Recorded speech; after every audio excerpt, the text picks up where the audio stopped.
मेरी प्यारी फैमिली को राधे राधे। साथियों, मैं हूं मिस्टर एक्स और उम्मीद करता हूं कि आप सभी बहुत ही अच्छे से होंगे और हमेशा अच्छे ही रहे। साथियों, आज की जो घटना हमारे पास आई है वह मेरे दिल को बहुत ही ज्यादा ठेस पहुंचाने वाली थी और मैं सोच भी नहीं सकता हूं कि इन पैरानॉर्मल घटनाओं की वजह से किसी की लाइफ इतनी ज्यादा बैकफुट पर भी जा सकती है।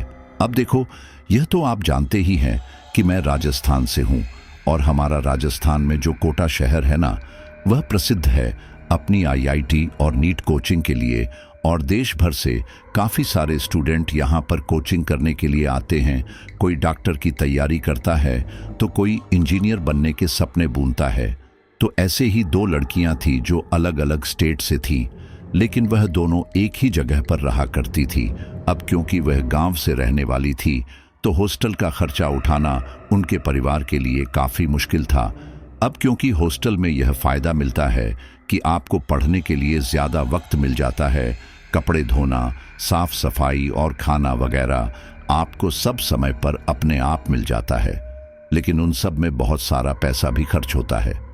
तो गांव से आने वाली है वह दोनों लड़कियां एक काम करती हैं कि एक घर रेंट पर लेती है और वहीं पर अपना खुद ही खाना बनाती है और पढ़ाई लिखाई करती है। सब कुछ बहुत ही अच्छे से चल रहा था, लेकिन अचानक से एक दिन आधी रात को उनके घर पर कोई भिखारीन भीख मांगने के लिए आती है।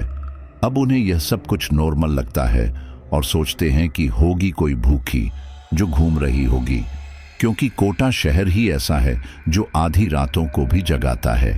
तो उन्होंने इस चीज पर ज्यादा ध्यान नहीं दिया और उस भिखारीन को इग्नोर कर दिया और यही इन्होंने सबसे बड़ी गलती कर दी और इस गलती का खामियाजा उन्हें इतना बड़ा उठाना पड़ा कि उनके माँ बाप ने उनकी कोचिंग जाने को बंद करवा दिया और उन्हें अपने घर वापस बुला लिया, क्योंकि उस एक लड़की के साथ जो उस एनटीटी ने किया ना, वह बहुत ही ज्यादा दर्दनाक और भयानक था। और मैं सोचता हूं कि अगर कोई एंटिटी अपने किसी दुख की वजह से वह भटक रही है तो भी उसे दूसरी लड़की के दर्द का एहसास होना चाहिए। आखिर बिना किसी गलती की वजह के ही उस एंटिटी ने वहां पढ़ रही एक मासूम सी लड़की को बहुत ही बड़ा दर्द दे दिया। ना था उसका कभी डॉक्टर बनने का सपना पूरा हो पाएगा, क्योंकि घर वालों ने उसकी पढ़ाई छुड़वा दी और उसके शरीर पर जो दर्द दिया वह हमेशा हमेशा उसके लिए एक दाग बनकर रह गया। और जब भी वह इस चीज को देखेगी तो रह रहकर उसे अपने साथ हुए उस भयानक वाकये के बारे में याद आएगी। और मेरी भी उस लड़की के प्रति बहुत ज्यादा सहानुभूति है और उसके साथ रहने वाली पार्टनर को मैं बहुत शुक्रिया कहूँगा, क्योंकि उसने ही ये पूरी स्टोरी मेरे साथ शेयर की है। हालांकि कोटा के काफ़ी सारे स्टूडेंट पहले भी हमारे साथ कई सारी स्टोरी शेयर कर चुके हैं। अब कोटा में कहा जाता है कि वह पढ़ाई की नगरी तो है, लेकिन अपनी हॉरर घटनाओं की वजह से भी वह काफ़ी ज़्यादा सुर्खियों में बनी रहती है। और अक्सर वहाँ पर आप ऐसे केस भी सुनते हैं कि स्टूडेंट्स बहुत ज़्यादा डिप्रेशन में होते हैं और गलत कदम भी उठा लेते हैं। तो इस वजह से भी शायद हो सकता है कि अतृप्त आत्माओं की ऊर्जा घूम रही हो। अच्छा, जो भी साथी पहली बार आए हैं वह स्टोरी सुनने के बाद चैनल को सब्सक्राइब करके हमारी इस हॉरर फैमिली का हिस्सा ज़रूर बन जाए। तो चलिए स्टोरी शुरू करते हैं। कोटा शहर की एक तंग गली में रात को हर तरफ सन्नाटा छाया हुआ था। अधिकतर घर एक दूसरे से सटे हुए थे।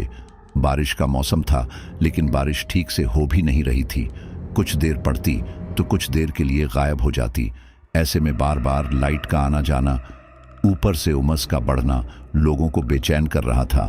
घर आपस में सटे होने की वजह से हवा भी ठीक से पास नहीं हो रही थी, इसीलिए घुटन और भी ज्यादा बढ़ गई थी। उन्हीं गलियों में एक घर था जिस घर में दो लड़कियां रेंट पर रहा करती थी, आयुषी और मोनिका। वो घर आयुषी की आंटी का ही था, लेकिन वे लोग 6 साल से विदेश में रह रहे थे, जबकि आयुषी पटना की रहने वाली थी और मोनिका कटिहार की रहने वाली थी। दोनों ही लड़कियां नीट की तैयारी के लिए कोटा गई थीं।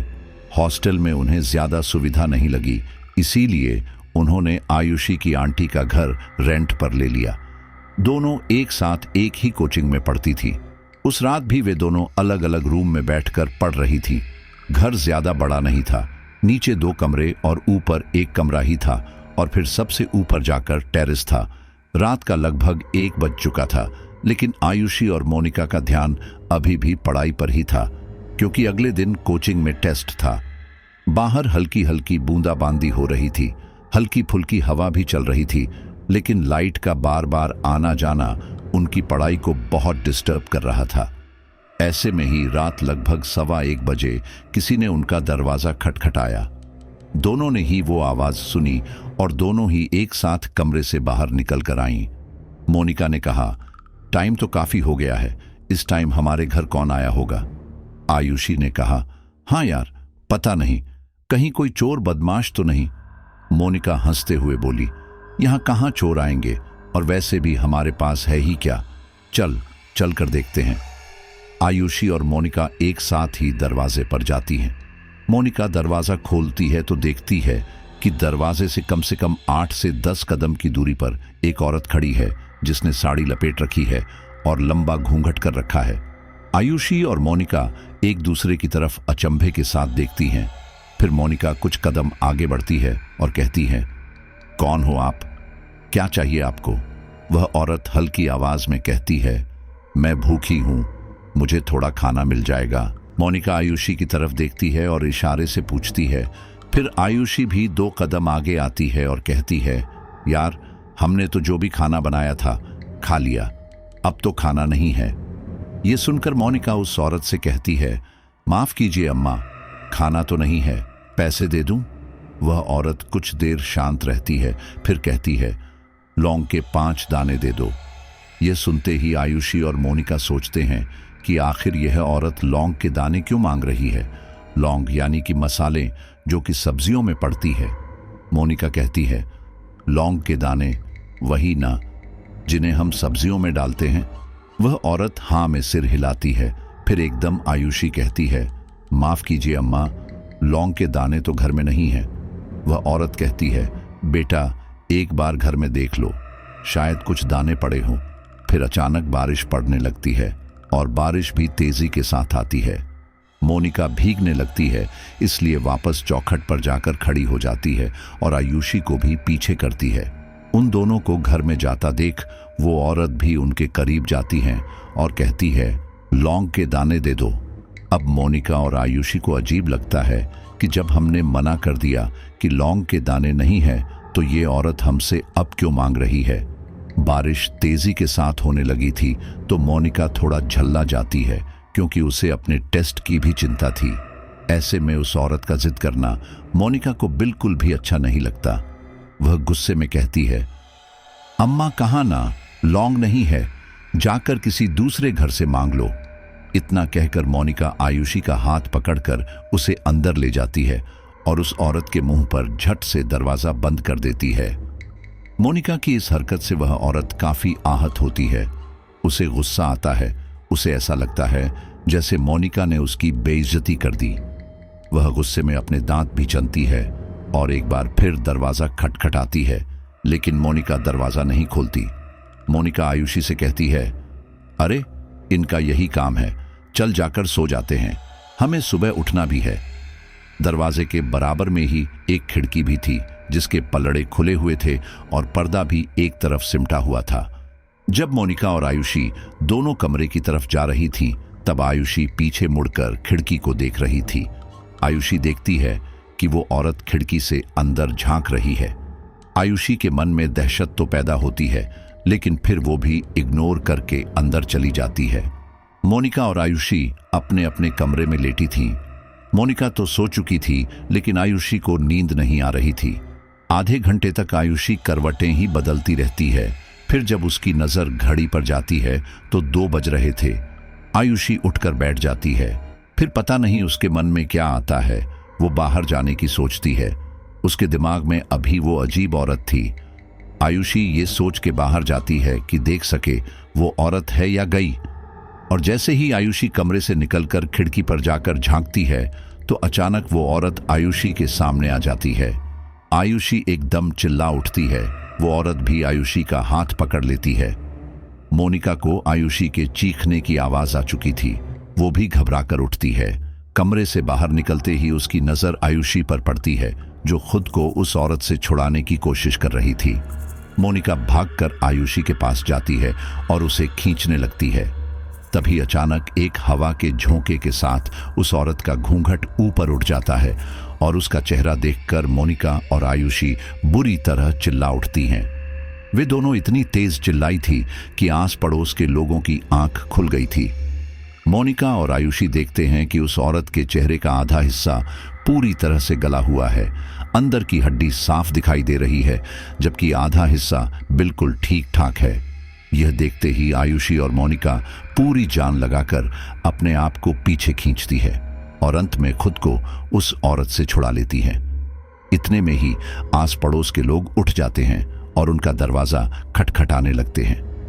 मोनिका और आयुषी अभी भी घबराई हुई थी। उन्हें लग रहा था कि कहीं वो औरत ही तो नहीं है, लेकिन फिर पड़ोस का एक लड़का खिड़की के अंदर झांकते हुए कहता है, अरे क्या हुआ दीदी, क्यों चिल्लाई? तब जाकर मोनिका और आयुषी को थोड़ा सुकून मिलता है। फिर मोनिका हिम्मत करते हुए दरवाजा खोलती है तो अपने सामने 4-5 पड़ोसियों को पाती है। वे लोग घर में आते हैं और उन दोनों लड़कियों को संभालते हैं। मोनिका जब उस औरत के बारे में पड़ोसियों को बताती है तो उन्हें भी हैरानी होती है, क्योंकि वे नहीं जानते थे कि आखिर वह औरत कौन है और आज से पहले किसी ने उस औरत के बारे में ना तो सुना था ना उसे देखा था। फिलहाल पड़ोसी उन दोनों सहेलियों को हिदायत देकर अपने अपने घरों में चले जाते हैं। मोनिका और आयुषी घर के अंदर ही ताला डाल लेती हैं और खिड़कियां अच्छे से बंद करके एक ही कमरे में सोने चली जाती हैं। उस रात वे लोग ठीक से सो भी नहीं पाती। अगले दिन जैसे तैसे करके मोनिका और आयुषी उस सदमे से बाहर आती हैं और अपनी कोचिंग क्लासेस जाती हैं। दोनों अलग अलग अपनी सीट पर बैठे हुई थी। आयुषी, जिसका ध्यान अब पूरी तरह से अपने टेस्ट पेपर पर ही था, अचानक उसके कानों में एक आवाज आती है जैसे बाहर बहुत शोर हो रहा हो, और इसीलिए वह अपनी नजर उठाकर दरवाजे की तरफ देखती है तो उसकी आंखें फटी की फटी रह जाती हैं। आयुषी को दरवाजे पर वही औरत नजर आती है जो कल रात लौंग मांग रही थी। उस औरत को देखकर आयुषी घबरा कर खड़ी हो जाती है और लगातार दरवाजे पर टकटकी लगाए देखते रहती है।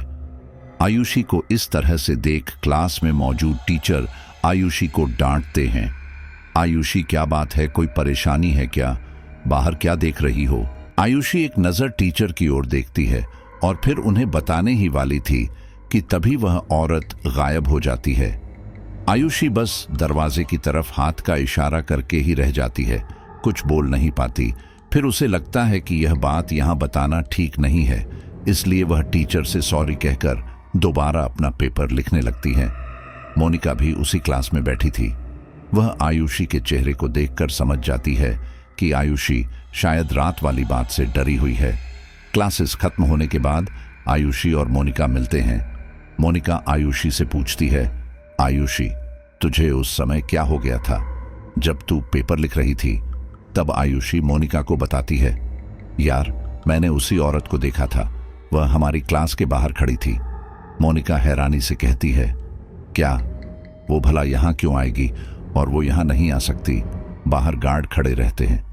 आयुषी कहती है, हाँ, यही तो मुझे भी समझ नहीं आ रहा। पता नहीं मेरा वहम था या मुझे वह औरत सच में दिखाई दी थी।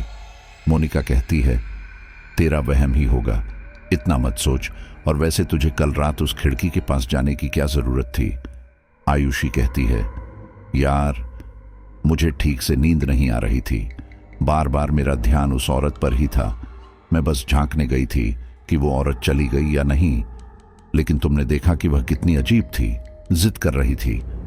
मोनिका कहती है, हाँ, इसीलिए तो मुझे उस पर बहुत गुस्सा आया। आयुषी और मोनिका बातें करते हुए सड़क पर जा रही थी।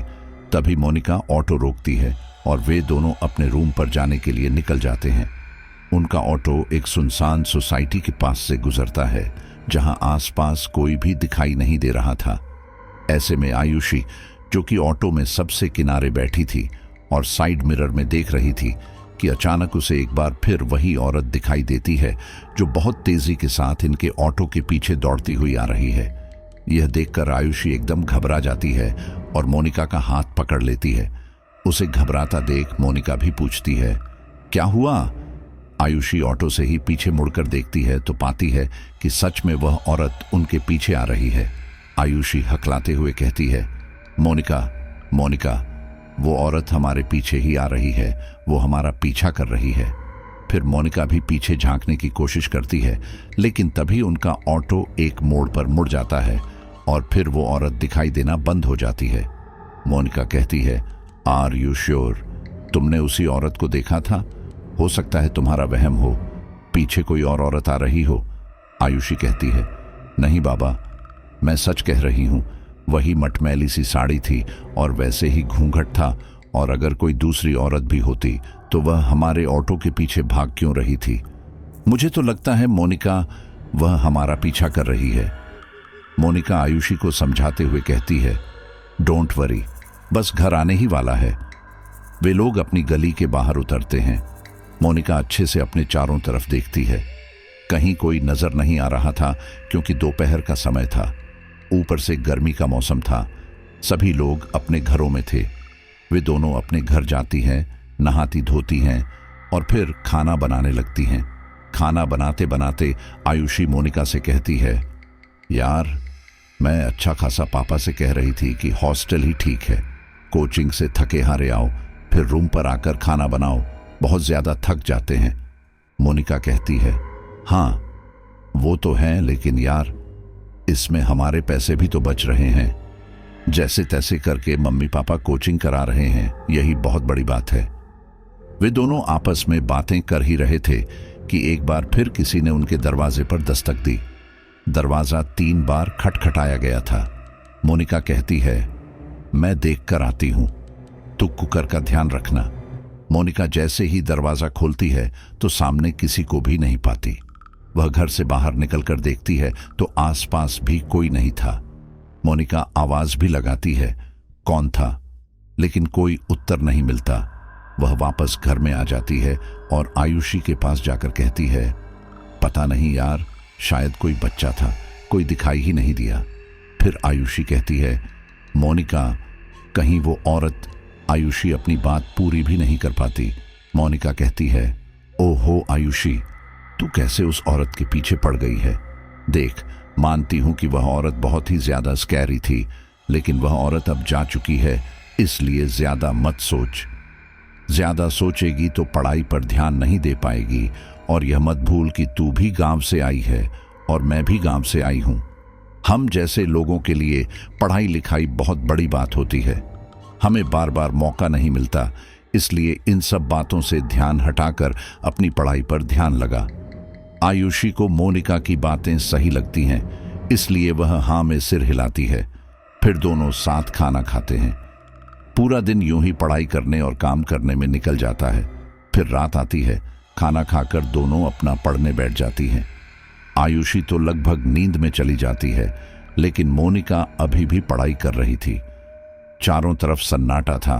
तभी मोनिका के कानों में एक आवाज आती है, रात घनी सन्नाटरी, पागा में पग धाए, हंसै ज्यों तूफान री, डोलय गोरान माए। मोनिका की नजर जब घड़ी पर पड़ती है तो वह देखती है कि रात के 10 बज रहे हैं। मोनिका के मन में हलचल पैदा होने लगती है।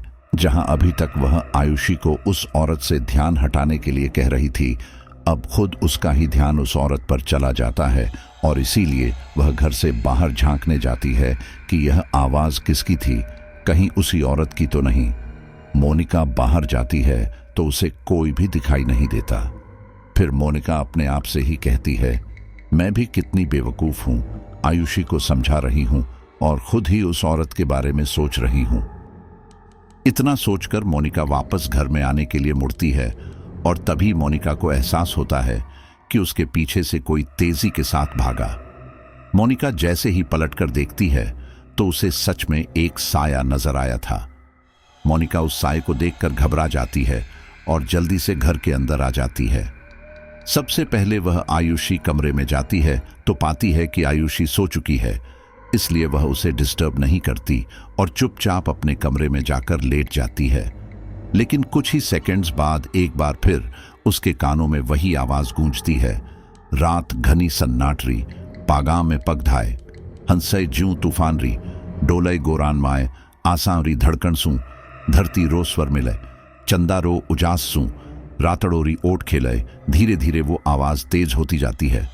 मोनिका को ऐसा लगता है जैसे कोई उसके दरवाजे पर खड़े होकर यह लाइनें गा रहा है। मोनिका अब देर नहीं करती, वह जल्दी से आयुषी के पास जाकर उसे उठाती है। आयुषी नींद में उठती है और कहती है, क्या हुआ, घबरा क्यों रही है? मोनिका कहती है, आयुषी बाहर कोई है। यह सुनते ही आयुषी की नींद की पूरी तरह से उड़ जाती है। वह भी घबरा कर कहती है, बाहर? बाहर कौन है? जब उसकी नजर घड़ी पर जाती है तो 10:30 बज रहे थे। मोनिका घबरा कर कहती है, पता नहीं, थोड़ी देर पहले किसी ने दरवाजा खटखटाया था और फिर उसके बाद मुझे एक गाने की आवाज आने लगी। ऐसा लग रहा था कोई हमारे दरवाजे पर ही खड़े होकर गीत गा रहा है। आयुषी कहती है, चलो चलकर देखते हैं। मोनिका कहती है, हाँ, मुझे अकेले जाते हुए डर लग रहा था, इसीलिए मैं तुम्हें उठाने आई हूं। वे दोनों दरवाजा खोलती हैं और सामने उसी औरत को पाती हैं। इस बार उस औरत के हाथ में एक थाली थी। वो औरत थाली आगे बढ़ाते हुए कहती है, खाना दे दो। लेकिन आयुषी और मोनिका उस औरत को देखकर डर जाते हैं और जल्दी से दरवाजा बंद कर लेते हैं। घर के मुख्य दरवाजे में नीचे से थोड़ी जगह खाली थी। मोनिका और आयुषी तो दरवाजे से दूर हट चुकी थी, लेकिन वह औरत उस थाली को दरवाजे के नीचे से अंदर खिसका देती है। जैसे ही थाली अंदर आती है तो उसके अंदर पड़ा पदार्थ गिर जाता है। वो एक लाल सा गाढ़ा पदार्थ था। आयुषी और मोनिका उस लाल से पदार्थ को देखकर डर जाती हैं, क्योंकि वे यही अंदाजा लगाती हैं कि यह शायद खून है। आयुषी चिल्लाने लगी थी, लेकिन मोनिका उसे संभालती है और कहती है, आयुषी प्लीज अपने आप को संभाल, वरना कल रात की तरह फिर पड़ोसी जाग जाएंगे। दरवाजा बंद है, वह औरत अंदर नहीं आ सकती। आयुषी दरवाजे पर टकटकी लगाए देखती रहती है और अंत में उसे यह एहसास होता है कि सच में वह औरत अब अंदर नहीं आ सकती। लेकिन यह उनकी बहुत बड़ी गलतफहमी थी। वे दोनों सोच भी नहीं सकती थी कि थाली का अंदर आना कितना बड़ा रहस्य था। कुछ देर में जब आयुषी शांत होती है तब मोनिका आयुषी से कहती है, आयुषी शांति के साथ बैठ जा, कुछ नहीं है। वह औरत गुस्से में होगी इसलिए वापस आई थी, अब जा चुकी है, तू बैठ, मैं ये साफ कर देती हूँ। लेकिन आयुषी मोनिका से कहती है, ये सब क्या है, इसे साफ मत कर, मुझे तो कुछ और ही मामला लगता है।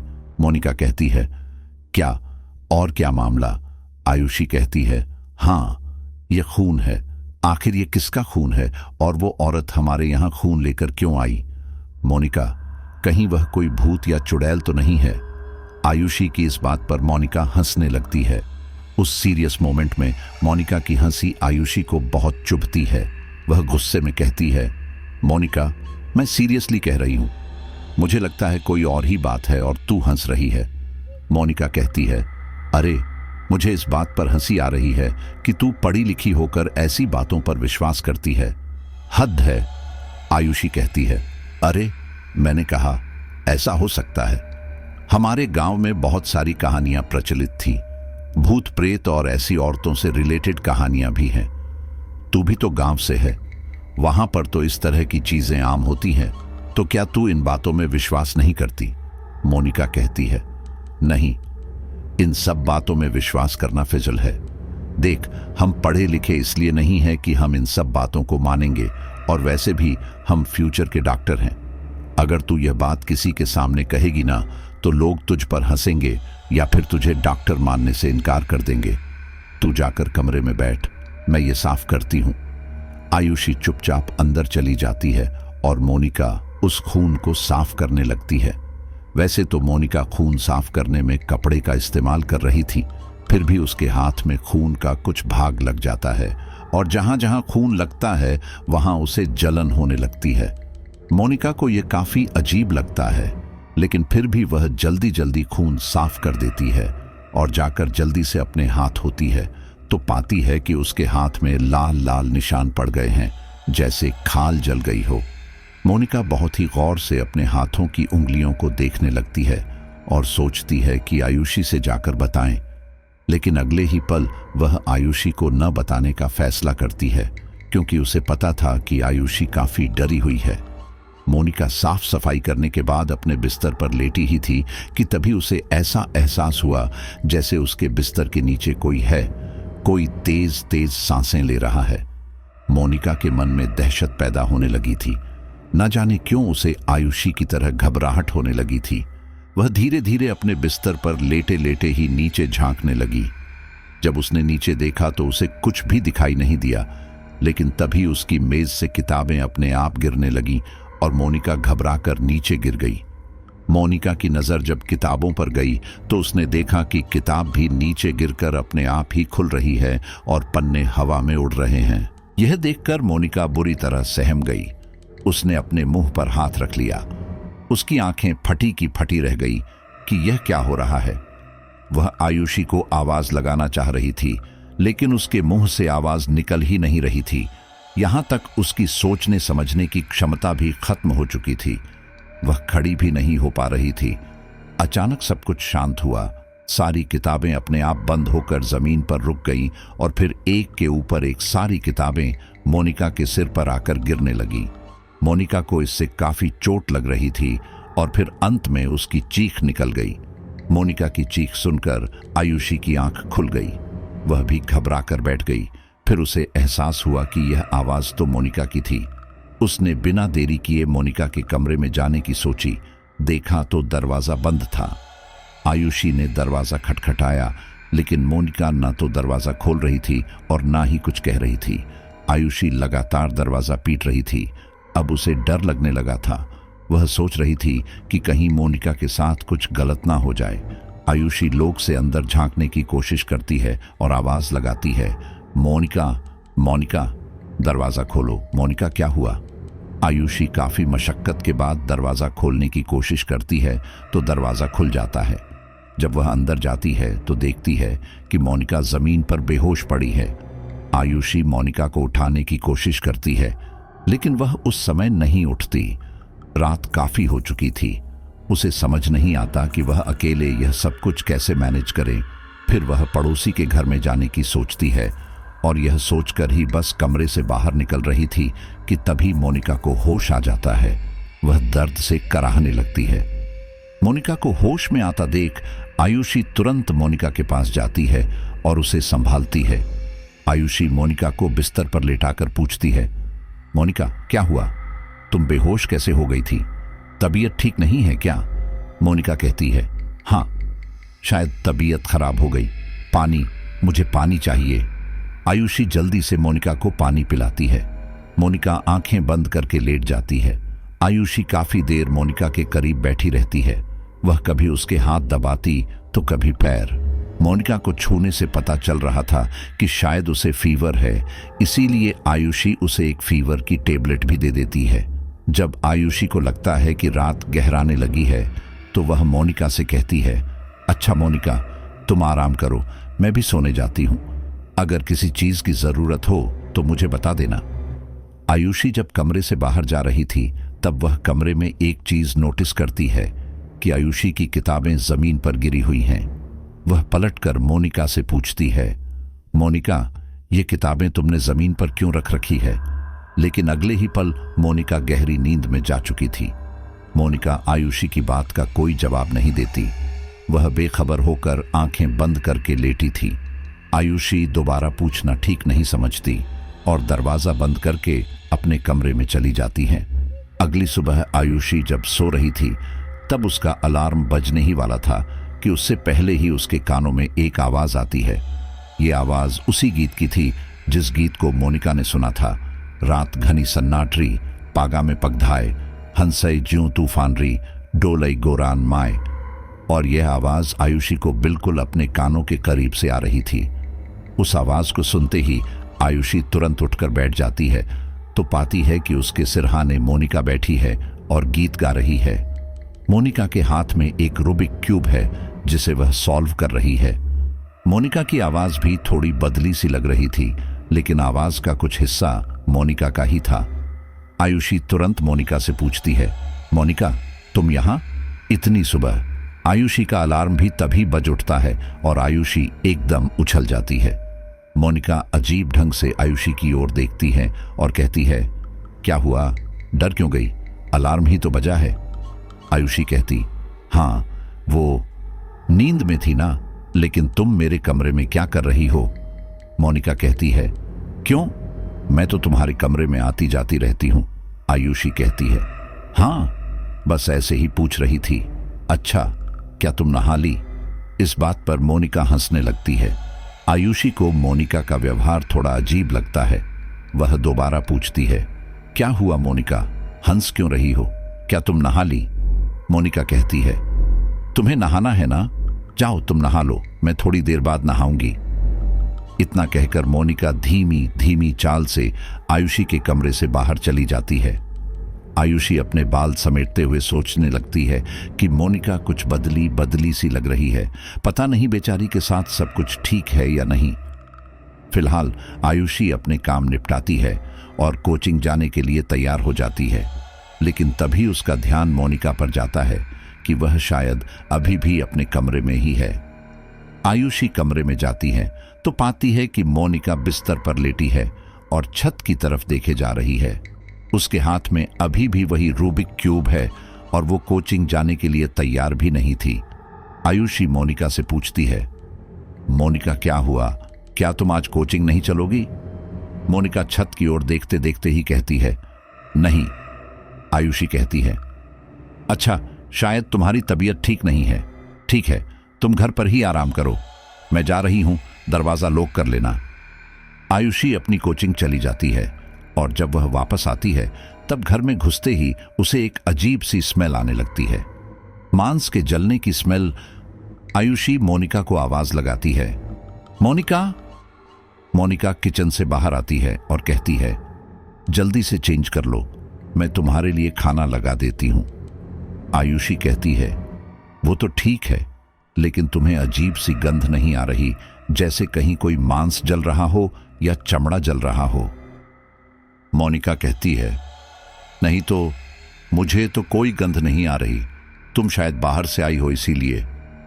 आयुषी भी मोनिका की बात को मान लेती है और अपने कपड़े चेंज करके बाहर आ जाती है।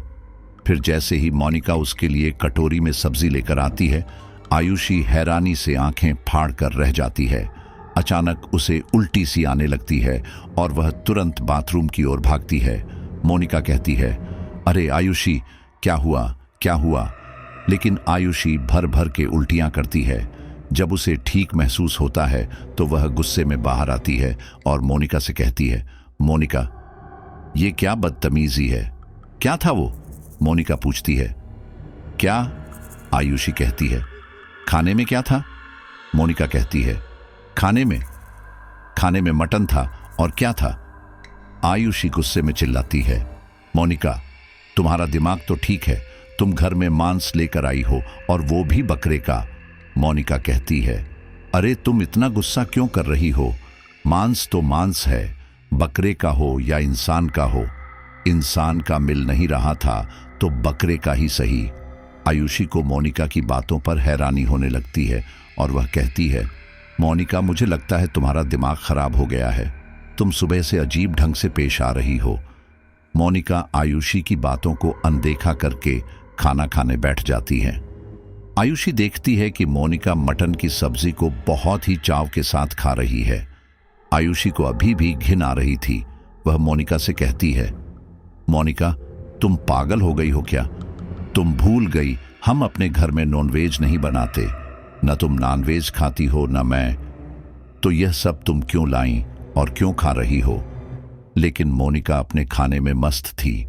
वह आयुषी की किसी बात पर ध्यान नहीं देती, जबकि आयुषी उसे बार बार रोकने की कोशिश कर रही थी और फिर गुस्से में आयुषी मोनिका का हाथ भी पकड़ लेती है। वह कहती है, बस मोनिका, बस, मैं तुम्हें यह सब खाने नहीं दूंगी, ना खाने दूंगी, ना अपने घर में पकाने दूंगी। तभी मोनिका गुस्से में कहती है, हाथ छोड़ मेरा, ये घर तेरा नहीं है। ये सुनते ही आयुषी तुरंत मोनिका का हाथ छोड़ देती है, क्योंकि सच में वो घर उसका तो था नहीं। ऊपर से मोनिका का गुस्सा आयुषी को डरा देता है। वह मोनिका से कुछ कदम पीछे हट जाती है और समझ जाती है कि मोनिका के साथ कुछ तो पैरानॉर्मल हो रहा है। मोनिका की शक्ल सूरत भी थोड़ी बदली लग रही थी। उसके चेहरे का आधा हिस्सा अजीब तरह से झुर्रियों से भरा लटका हुआ था। आयुषी मोनिका को देखकर इतना घबरा जाती है कि चुपचाप अपने कमरे में जाकर खुद को बंद कर लेती है। कमरे में बैठे बैठे उसे शाम हो जाती है। वह ना ही कुछ खाने पीने के लिए बाहर निकलती है और ना ही मोनिका से मिलने के लिए। आयुषी के कमरे में रखा पानी भी खत्म हो चुका था। आयुषी का गला सूख रहा था। मारे गर्मी के उसकी जान भी निकल रही थी। ऊपर से लाइट चली गई थी। ऐसे में कमरे में उसका दम घुटने लगा था। वह अब और ज्यादा देर कमरे में नहीं रुक सकती थी। आयुषी अपना छोटा सा कीपैड मोबाइल उठाती है और उसकी टॉर्च जलाती है। वह हिम्मत करके बाहर जाती है। बाहर जाने पर उसे धीमे धीमे उसी गीत की आवाज आ रही थी जो मोनिका उसके सिर पर बैठकर गुनगुना रही थी। मोनिका की आवाज उसके कमरे से ही आ रही थी। मोनिका को एक बार फिर गुनगुनाते सुन आयुषी का दिल कांपने लगता है। वह घबराती हुई किचन में जाती है और गिलास में पानी लेकर लौटने लगती है।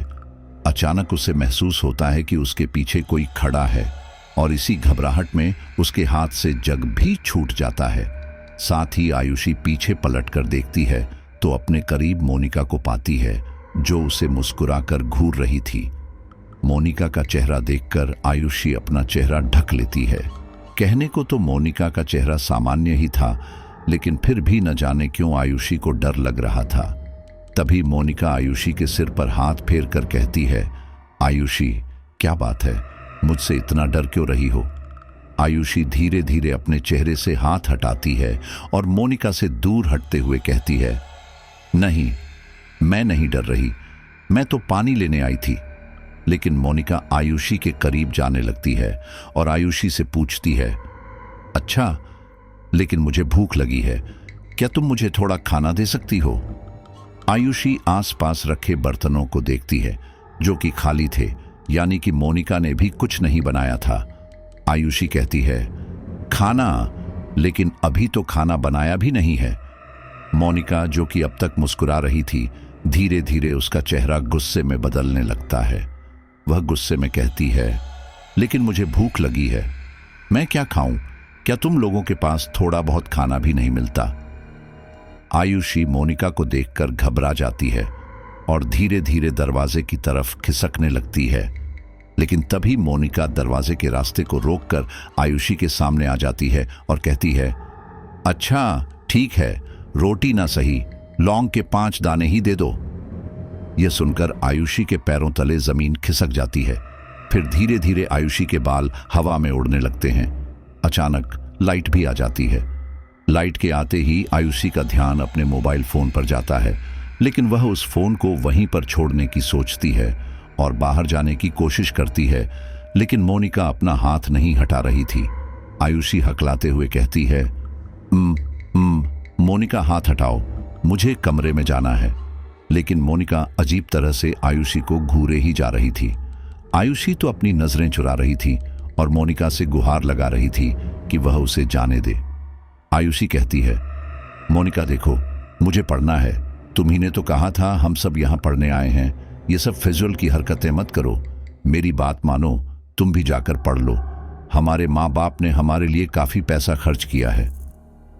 मोनिका इस बात पर हंसने लगती है और कहती है, क्या माँ बाप? लेकिन मेरे माँ बाप नहीं है, उन्हें दुख नहीं होगा। यह सुनकर आयुषी और भी ज्यादा हैरान रह जाती है। आयुषी समझ जाती है कि मोनिका के अंदर शायद कोई आत्मा या प्रेत घुस चुका है, और शायद कोई नहीं, उसी औरत की आत्मा जो लौंग मांग रही थी, क्योंकि मोनिका बहकी बहकी सी उसी औरत के जैसे बातें कर रही है। आयुषी अब और सहन नहीं करती। वह गुस्से में मोनिका का हाथ हटाती है और तुरंत बाहर भागती है। मोनिका भी उसके पीछे भागती है और आयुषी की चुटियां पकड़ लेती है। आयुषी अपने आप को छुड़ाने की कोशिश करती है, लेकिन मोनिका की पकड़ बहुत मजबूत थी। वह आयुषी को जमीन पर पटक कर कहती है, मुझे मना करने की हिम्मत कैसे हुई, मुझे खाना चाहिए। आयुषी रोने लगती है और कहती है, मोनिका प्लीज, ये सब तुम क्या कर रही हो, मुझे छोड़ दो। लेकिन मोनिका आयुषी को खड़ा करके उसके 2-3 थप्पड़ मारती है। फिर कहती है, मेरी बेइज्जती का बदला मैं इतनी आसानी से नहीं लूंगी, तुम लोगों को तड़पाऊंगी। और इतना कहकर मोनिका आयुषी के साथ मारपीट करने लगती है। आयुषी तो इतनी ज्यादा घबराई हुई थी कि वह अपने आप को बचा भी नहीं पा रही थी, तो मोनिका से मुकाबला क्या करती। वह सोचती है कि उसने बहुत बड़ी गलती कर दी। उसके पास इतनी देर से फोन था। वह चाहती तो अपनी किसी अन्य दोस्त को या फिर अपने घर पर फोन कर कर बता सकती थी, या शायद अपने टीचर्स को बता सकती थी। कोई तो उसकी मदद करता, लेकिन उसने सोचा कि यह कोई इतनी बड़ी बात नहीं है। आयुषी एक बार फिर किचन में जाने की सोचती है और अपना फोन लाने की कोशिश करती है, लेकिन मोनिका उसे किचन में भी जाने नहीं देती। वो आयुषी के साथ काफी मारपीट करती है। फिर आयुषी को घर से बाहर जाने के अलावा कोई दूसरा रास्ता नजर नहीं आता। आयुषी हिम्मत करके मोनिका से लड़ने की कोशिश करती है, लेकिन मोनिका आयुषी को काफी चोट पहुंचा चुकी थी। काफी मशक्कत करके आयुषी घर से बाहर तो निकल जाती है, लेकिन उसे समझ नहीं आता कि अब वह क्या करे, किससे मदद मांगे। रात का 9 बज रहा था। गली में 1-2 लोग चल फिर तो रहे थे, लेकिन आयुषी घबराई हुई थी। उसका घबराया हुआ चेहरा देखकर एक आदमी जो उसी गली में रहता था, वह आयुषी से पूछता है, क्या हुआ, इतना घबराई हुई क्यों है, सब ठीक तो है। आयुषी उस आदमी को कुछ बताने ही वाली थी कि उसकी नजर दरवाजे पर जाती है, जहां से मोनिका आयुषी को घूर रही थी, और यह देखते ही आयुषी जल्दी से एक घर में घुस जाती है। घर में जाते ही वह देखती है कि वहां पर सभी लोग खाना खा रहे हैं। वो पड़ोसी भी आयुषी को जानते थे। आयुषी को घबराया हुआ नंगे पैर आता देख उस घर की एक महिला सोमवती हैरानी से आयुषी से पूछती है, अरे बेटा, तुम रात को क्या हुआ, सब ठीक है? ये पूछते ही आयुषी उनके सामने फूट फूट कर रोने लगती है और उनके गले लग जाती है। आयुषी को इस तरह से रोता देख सभी लोग अपना खाना छोड़ देते हैं और उसके पास आते हैं। सब उससे पूछते हैं कि आखिर वह रो क्यों रही है, लेकिन आयुषी ठीक से कुछ बता नहीं पाती। फिर सोमवती कहती है, आयुषी के साथ एक लड़की मोनिका भी तो रहती थी, वह कहाँ है, उससे पूछो, शायद वह बताएं कि क्या हुआ है। फिर सोमवती का बेटा अर्जुन आयुषी और मोनिका के रूम पर जाता है तो दरवाजा बंद पाता है। वह दरवाजा खटखटाता है, लेकिन मोनिका दरवाजा नहीं खोलती। इसलिए अर्जुन वापस आकर अपनी मां से कहता है, मोनिका दरवाजा नहीं खोल रही और दरवाजा अंदर से ही बंद है। यह सुनकर आयुषी अपने आप को संभालती है और फिर अपने साथ हुई वारदात को सोमवती और उसके परिवार के सामने रखती है, जिसे सुनकर किसी को भी यकीन नहीं होता। लेकिन उनके घर में एक बुजुर्ग महिला थी। वह अर्जुन की दादी थी और मोहल्ले के लोग अक्सर उन्हें अम्मा कहकर पुकारते थे। उनकी उम्र काफी थी, शायद 90 के आसपास। अम्मा भी आयुषी की बातें सुन रही थी। जब आयुषी अपनी पूरी बात खत्म कर देती है और एक बार फिर रोने लगती है, तब वो अम्मा आयुषी के करीब आती है और उसके सिर पर हाथ रखकर कहते हैं, बेटी चिंता मत कर, सब ठीक हो जाएगा। मैं तेरे घर चलकर देखती हूँ आखिर क्या बात है। अम्मा, जो कि एक छड़ी लेकर चलती थी और ठीक से बोल भी नहीं पाती थी, उनके मुंह से यह शब्द सुनकर घर वाले थोड़ा चौंक जाते हैं। सोमवती कहती है, अरे अम्मा, लेकिन आप तो ठीक से चल भी नहीं पाती, आप क्या करोगी जाकर, आप रहने दो, हम ही देख लेंगे। अम्मा कहती हैं, तुम जिसे छोटी मोटी बात समझ रही हो, यह इतनी छोटी है नहीं। आज से लगभग 35 साल पहले, जब यहाँ पर ये पक्के घर नहीं हुआ करते थे, तब आसपास के गांव में एक चुड़ैल की खबर फैली थी। चुड़ैल का नाम सुनते ही सब एकदम शांत हो जाते हैं। सोमवती पूछती है, चुड़ैल की? अम्मा बताती हैं, हाँ, आज से 35 साल पहले हमारे यहाँ असम से एक औरत आई थी। वह विधवा थी और हमेशा घूंघट करके रखती थी। यहाँ की कई महिलाओं ने उसका चेहरा देखने की कोशिश की, लेकिन वह अपना चेहरा दिखाती ही नहीं थी। बाद में पता चला कि उसका आधा चेहरा जला हुआ है और इसी वजह से उसके घर वाले भी उसे स्वीकार नहीं कर रहे थे। उसके घर वालों ने उसे धक्के देकर निकाल दिया था और जब वह अपने मायके पहुंची तो वहां भी उसे किसी ने स्वीकार नहीं किया, क्योंकि वह विधवा थी। ऐसे में उसका बोझ कौन उठाता, इसलिए वह दर दर की ठोकरें खाती हुई राजस्थान पहुंच गई थी। यहाँ के लोगों को उसके यहाँ रहने से कोई परेशानी नहीं थी, लेकिन कोई उसे काम नहीं देता था। इसका कारण उसका चेहरा ही था, लेकिन फिर भी लोग उसे खाना पानी दे दिया करते थे। वह एक भिखारन के रूप में जाने जाने लगी थी। लोगों को उसका नाम तक नहीं पता था, उसे भिखारन ही कहा जाता था। शुरू में तो वो भिखारन लोगों से केवल खाना ही मांगती थी, लेकिन फिर अचानक उसने लोगों से लौंग मांगना शुरू कर दिया। अब उस समय लोगों ने इस बात पर इतना ध्यान नहीं दिया। लोगों को लगा शायद ये राशन पानी लाकर तेल मसाले डालकर अपना खाना बना रही होगी, इसलिए लोग उसे लौंग दे देते थे। लेकिन फिर एक बात नोट की कि ये भिखारिन हर हफ्ते एक बार ही लौंग मांगने आती है, तो यह ऐसा क्यों करती है? जब लोगों ने इसकी छानबीन की तो पता चला कि ये काला जादू करती है। अब उस समय लोगों ने यह तो नहीं सोचा कि आखिर यह काला जादू क्यों करती है, इसे क्या मिलता है, लेकिन बस लोगों के मन में डर पैदा हो गया और लोगों ने उसे गांव से धक्के मारकर निकाल दिया। बात यही नहीं रुकी। वो भिखारन साड़ी बदलकर दोबारा इस गांव में आ गई और लोगों से खाना मांगने लगी।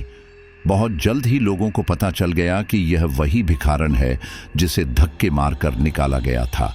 जब लोगों को पता चला कि यह वही भिखारन है, तो लोगों ने उसे मारना पीटना शुरू कर दिया। गांव की पूरी भीड़ उस पर टूट पड़ी। वह भिखारन अपनी जान की बख्शीश मांगती रही, लेकिन किसी ने भी उस पर तरस नहीं खाया। उसे इतना मारा कि उसकी जान चली गई। लेकिन मरने से पहले उसका घूंघट जब ऊपर उठा तो उसका चेहरा देखकर सभी दहशत के मारे सहम उठे। उसका आधा चेहरा गला हुआ था, आधे चेहरे पर मांस ही नहीं था, और मरते मरते उसने कहा, मैं जा रही हूं, लेकिन मेरी आत्मा कहीं नहीं जा रही। वह दोबारा आएगी अपना बदला लेने, और जब तक मेरा बदला पूरा नहीं होगा तब तक आती रहेगी।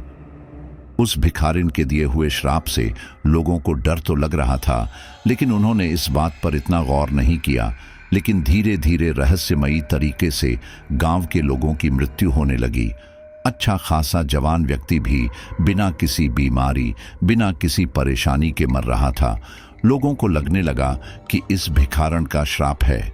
यह बात पक्की तब हुई जब लोगों ने उस भिखारन को घूंघट किए हुए गांव में घूमते फिरते देखा। फिर रात को एक गीत की आवाज सुनाई देती थी। वह गीत लोगों ने बहुत सुना था और मुझे तो वह गीत आज भी याद है। उस भिखारिन को अधिकतर रात में ही देखा गया, और कुछ लोगों का कहना था कि उनके घर खाना मांगने भी आती थी। जो लोग उसे खाना देने से मना करते थे वह उनको जान से मार देती थी, और जो खाना दे देते थे उनके साथ भी कुछ न कुछ परालौकिक घटना होती थी। लोग उस भिखारिन की आत्मा से बहुत ज्यादा डरे हुए थे। फिर गांव के सभी लोग पंडित जी से मिले और उनसे अपनी समस्या रखी, तो पंडित जी ने बताया कि हाँ, यह उस भिखारिन का ही श्राप है, और यह भिखारिन एक आत्मा के रूप में नहीं बल्कि एक चुड़ैल के रूप में घूम रही है। आत्मा इतनी शक्तिशाली नहीं होती जितनी चुड़ैल होती है। पंडित जी ने यह भी बताया कि वो यह गांव के लोगों से बदला जरूर लेगी। इसके उपाय में उन्होंने गांव को बाधित कर दिया था ताकि यह गांव श्राप मुक्त हो सके। पंडित जी ने सभी को लोहे का एक अभिमंत्रित टुकड़ा दिया और सबको कहा कि अपने अपने घरों के आंगन में दफना दो, ऐसे वह औरत तुम्हारे घर कभी नहीं आएगी। सभी लोगों ने ऐसा ही किया। फिर उसके बाद उस भिखारिन की आत्मा दिखाई देना बंद हो गई। फिर धीरे धीरे यह जगह विकसित होती गई और आज तुम लोगों के सामने है। सोमवती ने पूछा, लेकिन अम्मा, जब सब लोगों ने अपने घरों को बाधित कर दिया था तो फिर वो भिखारिन दोबारा कैसे आ गई? हो सकता है कोई भिखारिन ही यहां घूम रही हो। तभी आयुषी कहती है, अम्मा, आप कह रही थीं आपको वह गाना याद है जो भिखारिन गाया करती थी। क्या आप वो गाना मुझे सुना सकती हो? क्योंकि मेरी सहेली भी एक गीत गुनगुना रही थी। इसके बाद अम्मा वही लाइन गाती हैं जो उनके समय में वो भिखारिन गाती थी। रात घनी सन्नाटरी, पागा में पगधाए, हंसे जूं तूफान री, डोले गोरान माए। ये सुनने के बाद आयुषी घबराकर कहती है, अम्मा, क्या सच में ये वही गीत है? अम्मा कहती हैं, हाँ बेटा, ये वही गीत है। आयुषी कुछ देर बुरी तरह सहम जाती है। वह अम्मा के बताए हुए इतिहास में चली जाती है और इमेजिन करने लगती है कि उस समय क्या हुआ होगा। और फिर आयुषी पूछती है, अम्मा, इस गाने का क्या मतलब है? तब अम्मा कहती हैं, गहरी रात के सन्नाटे में तेजी से कदम बढ़ाती है। उसकी हंसी तूफान जैसी गूंजती है और वह गोरों के बीच डोलती है। इन लाइनों का मतलब भी हमें तब पता चला जब रहस्यमयी तरीके से गांव में लोगों की मौत होने लगी। उस भिखारिन की नफरत का शिकार गोरे लोग हुआ करते थे। गांव में जितने भी गोरे और सुंदर लोग थे वही मर रहे थे, और शायद ऐसा इसलिए क्योंकि वह भिखारिन बदसूरत थी और उसकी बदसूरती के कारण ही उसे नफरत मिली थी। सोमवती कहती है, लेकिन अम्मा, अब आप यह बताइए कि हम मोनिका का क्या करें? यह बेचारी तो बहुत परेशान है। सोमवती आयुषी से पूछती है, बेटा आयुषी, तुमने अपने घर में इस बारे में बताया? आयुषी कहती है, नहीं आंटी, मैं क्या बताती। अगर मैं बताऊंगी तो मेरे घर वाले परेशान हो जाएंगे और हो सकता है वो मुझे यहां से ले भी जाएं। मुझे यहां से नहीं जाना, मुझे पढ़ना है और कुछ बनना है। सोमवती कहती है, लेकिन बेटा, एक बार अपने घर पर भी बात करनी चाहिए थी। भगवान ना करे कहीं कुछ अनहोनी हो गई तो इसका जिम्मेदार कौन होगा? और फिर मोनिका तो इस परेशानी से जूझ रही है। हमें मोनिका के घर वालों को भी बताना चाहिए। अगर उसे कुछ हो गया तो उसके घर वाले तुम ही दोष देंगे। आयुषी को भी सोमवती की बात ठीक लगती है। आयुषी कहती है, हाँ आंटी, आप ठीक कह रही हो, लेकिन मुझे उसके घर का नंबर याद नहीं है। उसके घर वालों से बात करने के लिए हमें मोनिका का फोन चाहिए, जो कि घर पर ही है। अम्मा कहती हैं, चल, हम सब तेरे घर चल रहे हैं। आयुषी के साथ सोमवती, अर्जुन और अम्मा उसके रूम पर चले जाते हैं। दरवाजा अभी भी अंदर से बंद था, लेकिन अर्जुन दरवाजा तोड़कर अंदर घुसता है तो देखता है कि घर का सारा सामान इधर उधर बिखरा हुआ है। वह इशारे से सभी लोगों को अंदर बुलाता है। आयुषी मोनिका को आवाज लगाती है, लेकिन मोनिका कोई उत्तर नहीं देती। आयुषी अम्मा और अर्जुन को इशारे से बताती है कि मोनिका किस कमरे में रहती है, इसलिए अम्मा और अर्जुन सावधानी से उस कमरे में जाते हैं तो देखते हैं कि मोनिका एक चुन्नी से घूंघट की बैठी है। अम्मा धीरे से मोनिका को आवाज लगाती हैं, मोनिका बेटा, मोनिका, लेकिन मोनिका कोई उत्तर नहीं देती। तभी अर्जुन की नजर मोनिका के हाथ पर जाती है। उसके हाथ में एक बड़ा सा चाकू था और हाथों में खून भी लगा हुआ था। अर्जुन अम्मा से कहता है, अम्मा, यह सब क्या है? तभी अम्मा और अर्जुन देखते हैं कि मोनिका के घूंघट से खून टपक रहा है। अर्जुन हिम्मत करके मोनिका के और भी करीब जाता है। वह जैसे ही मोनिका के कंधे पर हाथ रखता है, मोनिका चिल्लाते हुए पलटती है और अपना घूंघट ऊपर करती है। मोनिका का चेहरा देखकर अर्जुन डर जाता है और उल्टे पांव कमरे से बाहर भाग जाता है। अम्मा भी मोनिका का चेहरा देखकर घबरा जाती है। मोनिका ने अपने आधे चेहरे को चाकू से बिगाड़ लिया था। जगह जगह खून बह रहा था। अर्जुन सोमवती और आयुषी को जैसे ही मोनिका के बारे में बताता है, वे दोनों भी तुरंत मोनिका को देखने के लिए कमरे में जाते हैं तो उनके पैरों तले भी जमीन खिसक जाती है। आयुषी तो रोने लगती है।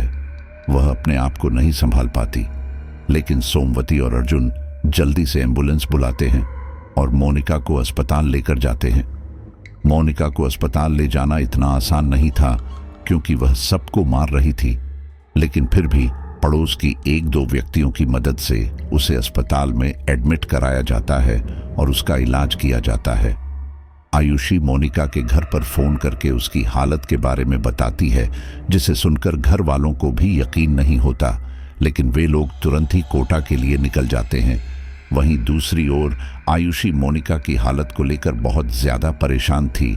वह अम्मा से कहती है, कैसे भी करके मोनिका को ठीक कर दो।